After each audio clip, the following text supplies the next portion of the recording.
తర్వాత పాకిస్తాన్కి ఇప్పుడు దాకా ప్రాబ్లం ఏంటంటే మనీ ఉండదండి, పెట్టుబడి ఉండదు, డాలర్లు ఉండదు, ఏముండదు, అది పేద దేశం. కానీ ఇప్పుడు సౌదీ అరేబియా విరివిగా దానికి సహాయం చేస్తుంది. ఒకటి గుర్తుపెట్టుకోవాలి, పాకిస్తాన్కి ఎక్కువ సహాయం చేసే దేశాల్లో చైనా తర్వాత సౌదీ అరేబియా ప్రథమ వరుసలో ఉంటుంది ఎక్కువ రుణాలు అందించడం. సో పాకిస్తాన్కి రుణాలు ఎక్కువ వస్తాయి యుద్ధ సమయంలో కట్ట. సో ఎక్కువ పెట్టుబడులు వస్తాయి, ఎక్కువ ఎనర్జీ, అది ఈజీగా ఆయిల్ తెచ్చుకోగలిగింది సౌదీ అరేబియా నుంచి. కాబట్టి ఇది ఇండియాకి చాలా ప్రమాద హెచ్చరిక జారీ చేస్తుంది, ప్రమాద హెచ్చరిక. ఇండియా కూడా దీన్ని రెస్పాండ్ అయ్యింది, ఈ విషయాన్ని కూలంకషంగా పరిశీలిస్తున్నామని చెప్తుంది ఇండియా కూడా. So it is India said, Indian minister of external affairs Ranveer Jaiswal చెప్పారు ఇప్పటికే, ఏమని, whatever that happened between ఈ Pakistan and Saudi Arabia is being closely observed by India అని చెప్తున్నారు. ఎందుకంటే ఆందోళన కలిగించే విషయం.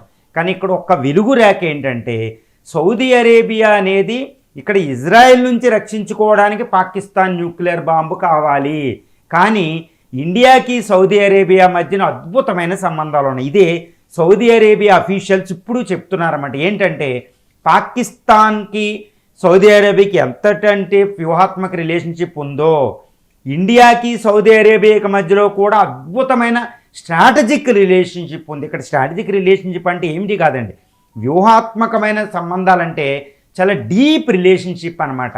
అది సౌదీ అరేబియా ఇండియాల మధ్య ఉంది. కాబట్టి పాకిస్తాన్కి ఇండియాకి సంబంధాలు ఎలా ఉన్నా సౌదీ అరేబియా ఎక్కువగా ఇక్కడ ఇన్వాల్వ్ అవ్వాల్సిన అవసరం లేదు. కాబట్టి అది ఈ విషయంలో జాగ్రత్త వహిస్తుంది అనేది ఇక్కడ మనం సుస్పష్టంగా చెప్పవచ్చు.